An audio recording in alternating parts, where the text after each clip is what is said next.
स्वाभिमान शोध अस्तित्वाचा या मालिकेच्या हप्त्याभराच्या हायलाईट्समध्ये आज आपण बघतोय. आदिती मॅम शुद्धीवर आलेल्या असतात आणि ही खुशखबर पल्लवी हॉस्पिटलमधून विनायकला देते. विनायकची मात्र पायाखालची जमीनच सरकते. विनायकला पहिल्यांदाच भीती असते की गोळी झाडताना आदिती मॅमने त्याला बघितलंय. विनायक खूपच घाबरलेला असतो आणि ह्या भीतीमध्येच विनायक दुसरं पाऊल टाकतो. हॉस्पिटलच्या एका वॉर्ड बॉयच्या मदतीने विनायक हॉस्पिटलला आग लावतो, ज्या हॉस्पिटलमध्ये आदिती आणि शांतनू असतात. विनायक त्या वॉर्ड बॉयला पैसे देखील देतो, परंतु बिचाऱ्या आदिती मॅम आणि शांतनू मात्र हॉस्पिटलमध्येच अटकतात. हॉस्पिटलमधून जेव्हा पल्लवीला फोन येतो तेव्हा मात्र पल्लवीच्या पायाखालची जमीनच सरकते. जेव्हा ती घरातल्या सर्वांना ती बातमी सांगते, घरातल्या सर्वांनाही खूप मोठा धक्का बसतो. परंतु मोठ्या आईच्या तर अगदी मनासारखं झालेलं असतं. परंतु शांतनू मात्र मोठ्या धीराने आणि धैर्याने आदिती मॅमला बेडवर शिफ्ट करून सुखरूपपणे हॉस्पिटलच्या बाहेर घेऊन येतो. पल्लवी मात्र हॉस्पिटलच्या बाहेरच उभी असते आणि विनायक आणि मोठे काका देखील तिथं आलेले असतात. जेव्हा शांतनू आदिती मॅमला हॉस्पिटलमधून बाहेर घेऊन आलेला असतो तेव्हा पल्लवी देखील शांतनूच्या धैर्याचं खूप कौतुक करते आणि मोठे काका आणि विनायक मात्र एकमेकांकडे बघत असतात, कारण त्यांचा दुसरा प्लॅनसुद्धा फसलेला असतो. आदिती मॅमला दुसऱ्या बिल्डिंगमध्ये शिफ्ट केलं जातं. शांतनू आणि पल्लवी दोघंही डॉक्टरांशी बोलतात. शांतनू डॉक्टरांना रिक्वेस्ट करतो. तो डॉक्टरांना म्हणतो की आम्ही आईला घरी घेऊन जाऊ शकतो का, आम्ही तिची पूर्णपणे काळजी घेऊ. डॉक्टरसुद्धा या गोष्टीसाठी परमिशन देतात आणि त्यांच्यासोबत एक नर्स देखील पाठवतात. आणि मग शांतनू आणि पल्लवी दोघंही आदिती मॅमला घेऊन घरी येतात.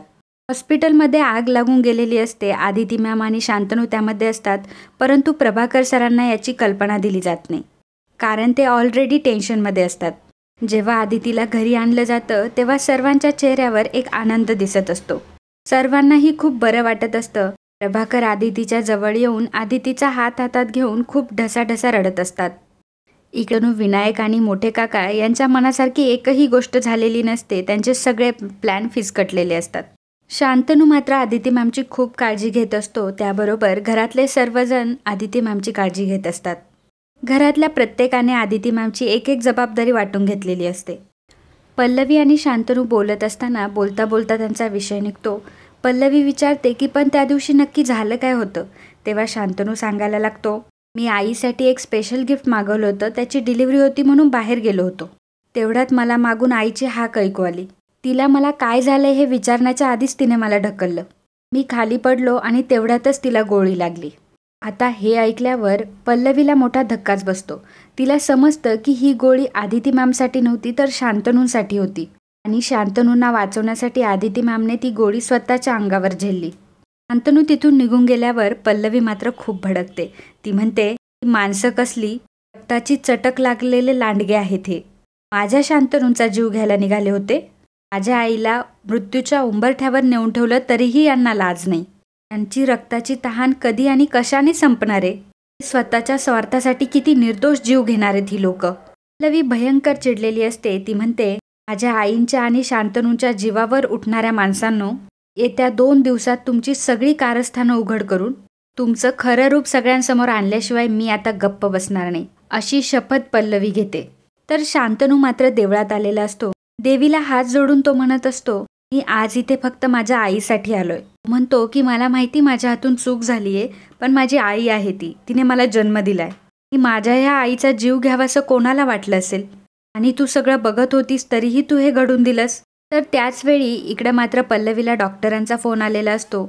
डॉक्टर म्हणतात की तुम्हाला चेकअपसाठी यावं लागेल. तुमच्या पाठीचे घाव अजून भरले नाहीयेत, त्यामुळे तुम्हाला लवकर उपचार सुरू करावे लागतील. आणि मग पल्लवी तिची पर्स घेते आणि तिच्या हॉस्पिटलच्या फाईल्स त्या पर्समध्ये टाकते. त्या फाईलमध्ये लिफाफा देखील असतो आणि तो ती लिफाफा घेऊन डॉक्टरांकडे जाते. तर शांतनू इकडे देवीला म्हणत असतो की कोणीतरी अडून अडून आमच्यावर वार करतंय. ही माणसं कोण आहेत आणि आम्हाला कशासाठी त्रास देत आहेत. या गुन्हेगारांना शोधून काढण्यासाठी मला तुझी गरज हवी आहे. माझी श्रद्धा आणि विश्वास तू खोटा ठरवू नकोस. शांतनू म्हणत असतो की मला मार्ग दाखव आई, मार्ग दाखव. आणि त्याचवेळी पल्लवी इकडे डॉक्टरांसमोर बसलेली असते. डॉक्टर पल्लवीची फाईल चेक करतात आणि फाईल चेक करून ते पल्लवीच्या पुन्हा हातात देतात. पल्लवी फाईल घेत असताना नेमके ती फाईल खाली पडते. त्यातून लिफाफा देखील बाजूला होतो. पल्लवी ती फाईल हातात घेते आणि लिफाफा बघते. तिला समजतं की हा तोच लिफाफा आहे ज्याच्यासाठी मी एवढा प्रयत्न करत होते. मी इकडे तिकडे एवढा हा लिफाफा शोधला, पण तो तिच्या घरातच होता. आणि पल्लवीला जेव्हा हा लिफाफा सापडतो त्याचवेळी देवीचा कौल म्हणून देवीच्या हातातून फूल पडतं. शांतनूचा विश्वास देवीने सार्थ ठरवलेला असतो, तर पल्लवी मात्र ती फाईल घेऊन घरी येते. ज्या पुराव्यांसाठी पल्लवीने एवढे प्रयत्न केलेले असतात ते प्रयत्न आज फळायला लागलेले असतात. तर मोठ्या आईने नाटकं रचत गुरुजींना घरी बोलावलेलं असतं आणि दुष्ट प्रवृत्तीचा नाश करण्यासाठी तिला होम हवन करायचं असतं. खरं तर हे फक्त शांतनूला दाखवण्यासाठी असतं की तिला आदितीची खूप काळजी आहे.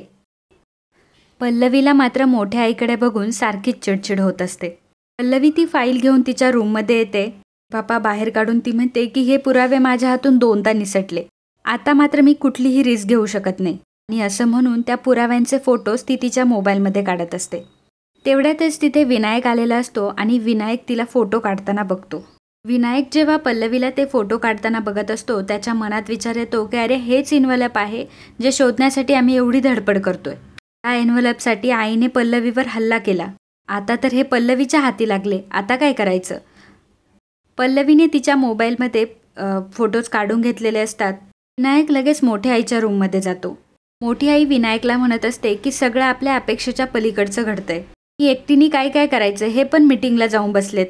ह्या लोकांनी जर आपल्याला खरंच घराबाहेर काढलं तर? विनायक, आता तूच आम्हाला वाचव. आम्ही दोघं तुझ्यावर अवलंबून आहोत. एकदा जर सत्ता गेली तर सगळं संपलं. त्यातून ती आदिती घरी आली, त्यातल्या त्यात ती आदिती घरी आली आणि त्यात जर तिने तुला गोळी झाडताना बघितलं असेल तर तुलाही हे घर सोडून जावं लागेल आणि मग सगळी सत्ता आपल्या हातातून जाईल. तेव्हा विनायक स्वार्थीपणे विचार करतो आणि म्हणतो की नाही, या सत्तेसाठीच मी इथं आलोय. हे सगळं मला फक्त माझ्या ताब्यात हवंय. मला आता हारणं मान्य नाही. जर घराच्या बाहेर पडायची वेळ आली तर आता ती तुमच्यावरच येईल, माझ्यावर नाही. त्यामुळे पल्लवीला सगळे पुरावे मिळालेत हे आईला न सांगण्यातच माझं भलं आहे. आणि तो मोठ्या आईला काहीही सांगत नाही. मोठ्या आईचं आणि मोठ्या काकांचं भांडं फुटलं जावं अशीच विनायकची इच्छा असते, जेणेकरून तो याच्यामध्ये अटकू नये. विनायकच्या डोक्यात मात्र विचार चालू असतात. विनायक म्हणतो की मला काहीही करून इथून जायचं नाहीये, मला इथंच राहायचंय. काहीही करून ती आदिती काकू शुद्धीवर नाही आली पाहिजे, यासाठी मला काहीतरी तर करावंच लागेल. आणि सगळ्यात महत्त्वाचं म्हणजे पल्लवीकडून आता मला पुरावे मिळवणं फार कठीण आहे. ती हुशार आहे, आता ती कुठलीही रिस्क नाही घेणार. आणि जर तिला अडवायला गेलो आणि मी कुठलं मोठं पाऊल उचललं तर ते माझ्यासाठी धोकादायक ठरेल. आणि मग विनायकच्या डोक्यात एक कल्पना येते. विनायककडे तो पेनड्राईव्ह असतो ज्यामध्ये पल्लवी आणि मोठ्या आईचं बोलणं रेकॉर्ड केलेलं असतं. मोठ्या आईने सर्व पापांची तिथं कबुली दिलेली असते असा तो व्हिडिओ विनायककडे असतो. आणि तो व्हिडिओ असलेला पेनड्राईव्ह विनायक गुपचूप मोठ्या आईच्या पर्समध्ये नेऊन ठेवतो आणि ती पर्स डायनिंग टेबलवर ठेवतो. पल्लवीचं जेव्हा त्या पर्सकडे लक्ष जातं तेव्हा पल्लवी तिची पर्स उचकते आणि त्यातून पेनड्राईव्ह खाली पडतो. पल्लवी पटकन तो पेनड्राईव्ह उचलते आणि तिच्या रूममध्ये जाऊन लॅपटॉपला तो कनेक्ट करते. तर त्या पेनड्राईव्हमध्ये चक्क पल्लवीने रेकॉर्ड केलेला तो व्हिडिओ असतो. मोठ्या आईचा आणि पल्लवीचा तो व्हिडिओ बघून पल्लवीला मात्र खूप आनंद होतो. मनाशी म्हणत असते की दोन्ही पुरावे घरात असताना मी उगीचच बाहेर शोधत राहिले. लिफाफा आणि पेनड्राईव्ह दोन्हीही गोष्टी तिच्या हाताला लागल्यामुळे देवबाप्पाला ती थँक्यू म्हणते. दुसरा दिवस उजाडतो. मोठी आई विभावरी आणि मेघनाकडून पूजेची सर्व तयारी करून घेत असते आणि प्रत्येक गोष्टीमध्ये अगदी जातीने लक्ष घालत असते. तिचे हे नाटकं असतात. तिला शांतनूला हे दाखवून द्यायचं असतं की तिला आदितीची खूप काळजी आहे. आणि तो दिवस उजाडलेला असतो ज्या दिवशी पल्लवीला मोठ्या आईचं आणि मोठ्या काकांचं भांडं फोडायचं असतं. परंतु कुठेतरी तिला शांतनूची काळजी वाटत असते. तर शांतनूंसमोर हे सत्य अशा प्रकारे बाहेर आलं तर शांतनूंना खूप मोठा धक्का बसेल. पल्लवी शांतनूला नकळतपणे समजून सांगण्याचा प्रयत्न करत असते की काहीही झालं तरी आई, बाबा आणि मी कायम तुमच्यासोबत आहोत. त्यामुळे जर अनपेक्षित काही गोष्टी घडल्या तर जास्त विचार करू नका. शांतनूने या गोष्टीचं टेन्शन घेऊ नये म्हणून ती ह्या सर्व गोष्टी बोलत असते. पल्लवी रेडी होऊन खाली आलेली असते. सर्वप्रथम ती आदिती मॅमच्या रूममध्ये जाते. आदिती मॅमच्या जवळ जाऊन बसते. तिला सर्व मागचे क्षण आठवत असतात की कशा प्रकारे आदिती मॅमने आणि तिने दोघींनीही ते पुरावे मिळवण्यासाठी किती प्रयत्न केलेले असतात. तिच्या डोळ्यात पाणी येतं. खरं तर आजच्या दिवशी आदिती मॅम तिच्यासोबत असायला हव्यात असंच तिला वाटत असतं. परंतु या गोष्टीला तिचाही नाईलाज असतो कारण आदिती मॅम तर बेशुद्ध असतात. गुरुजी पूजा करतात. होम हवन सुरू असतं. प्रत्येकजण येऊन अग्नीमध्ये समिधा अर्पण करत असतात. पूजा करत असतात आणि आशीर्वाद घेत असतात. पल्लवी आणि शांतनू देखील हवन जवळ बसतात, समिधा अर्पण करतात आणि आशीर्वाद घेतात. आणि शेवटची वेळ असते ती मोठे काका आणि मोठ्या आईची. आणि मग मोठी आई आणि मोठे काका दोघंही पाटावर बसतात. गुरुजी त्यांचे मंत्र म्हणत असतात. गुरुजी मोठे आई आणि मोठ्या काकांना म्हणतात की जर तुमच्याकडून काही चुकलं माकलं असेल तर देवाकडे प्रार्थना करा आणि चुकीसाठी माफी मागा. तेव्हा मोठी आई समिधा अर्पण करण्यासाठी जाते. पल्लवी म्हणते की चुका तर खूप झाल्यात, हो ना मोठी आई? खोटं नाटं सांगून एका मुलाला त्याच्या आईपासून तोडलत, खोटी कारणं सांगून आईंना या घरापासून तोडलत, सत्ता बळकवण्यासाठी कुठल्याही थराला जाण्यासाठी मागे पुढे बघितलं नाही तुम्ही. आता मात्र घरातले सर्वजण पल्लवीकडे बघत असतात. मोठी आई कसंबसं गुरुजींना तिथून घालवते आणि विषय बदलत म्हणते की चला चला जेवायला घ्या आता. तेव्हा पल्लवी म्हणते की थांबा, घराच्या सुखशांतीसाठीच आपण हा विधी केलाय ना, मग घरात शांती अशीच नाही नांदणार. तेव्हा शांतनू विचारतो की म्हणजे?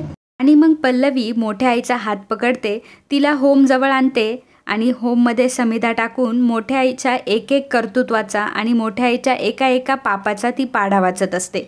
आईंवर जीवघेणा हल्ला केलात, शांतनूंच्या गाडीचे ब्रेक फेल करून त्यांचाही जीव घेण्याचा प्रयत्न केलात, विष देऊन माझाही जीव घेण्याचा प्रयत्न केला, माझ्या पाठीत सुरा घुपसून मलाही मारण्याचा प्रयत्न केलात. आता हे ऐकल्यानंतर मात्र घरातले सर्वजण एकदम चकित होतात. शांतनूला तर काय बोलावं हेच सुचत नसतं. मोठे काका मधी येतात, पल्लवीवर ओरडतात. पल्लवीला म्हणतात की डोकं फिरलंय का तुझं, तोंडाला येईल ते बरळतीये. पल्लवी म्हणते की शांतनू मी सगळं सांगते पण प्लीज आज मला अडवू नका, आज माझं जे काही म्हणणं आहे ते पूर्णपणे ऐकून घ्या. तर मोठी आई नाटकं करत म्हणत असते की अगं कुठल्या जन्माची परतफेड करतीयेस शांतनू, अरे थांबव हे सगळं, काय चाललंय हे. पल्लवी गीताला प्रोजेक्टर आणायला सांगते. गीता प्रोजेक्टर घेऊन येते. पल्लवी लॅपटॉपला पेनड्राईव्ह कनेक्ट करते. मोठी आई पुन्हा मध्ये येऊन पल्लवीला थांबवण्याचा प्रयत्न करत असते. मोठ्या आईचं आणि मोठ्या काकांचं दोघांचंही पितळ उघडं होणार असतं, त्यामुळे ते जाम टेन्शनमध्ये असतात. मोठी आई शांतनूला सुद्धा समजावण्याचा प्रयत्न करत असते, परंतु यावेळी शांतनू काही मोठ्या आईचं ऐकत नाही आणि तो पल्लवीला व्हिडिओ प्ले करायला सांगतो. मोठी आईमध्ये चक्कर येण्याचे नाटकं करत असते. तेव्हा पल्लवीला कळतं की हे नाटकं आहेत. ती पल्लवी म्हणते की मोठ्या आई, अहो या पेनड्राईव्हमध्ये काय आहे ते तर बघा आधी, मग तशी पण तुम्हाला चक्कर येणारच नाही, आता सर्व डोळे उघडून बघा. आणि पल्लवीने पेनड्राईव्ह कनेक्ट केलेला असतो आणि प्रोजेक्टर व्हिडिओ प्ले होणारच असतो. तर मित्रांनो, सोमवारच्या भागात आपल्याला बघायला मिळेल व्हिडिओ प्रोजेक्टरवर प्ले झालेला असतो. मोठी आई म्हणत असते की शांतनू जगला काय मेला काय मला काहीच फरक पडत नाही, माझा सक्का मुलगा फक्त विनायक आहे. आधी तिला सूर्यवंशीच्या घरातून बाहेर काढायचं, ती तडफडून मरत असताना बघायचं होतं मला. तेव्हा पल्लवी विचारते की अहो पण का. तेव्हा मोठी आई म्हणते की सूर्यवंशी कुटुंबावर माझी सत्ता टिकवण्यासाठी. हे बघून मात्र शांतनू खालीच बसतो, त्याला प्रचंड टेन्शन आलेलं असतं. मोठी आई शांतनूसमोर येऊन म्हणते की शांतनू अरे बाळा हे सर्व खोटं आहे. शांतनूला मात्र कंट्रोल होत नाही, तो रागाने मोठ्या आईवर ओरडतो की बस झालं आता तू एक शब्दही बोलू नकोस. तर मित्रांनो, स्वाभिमान शोध अस्तित्वाचा या मालिकेचे पुढील एपिसोड बघण्यासाठी आत्ताच आपल्या चॅनलला सबस्क्राईब करा.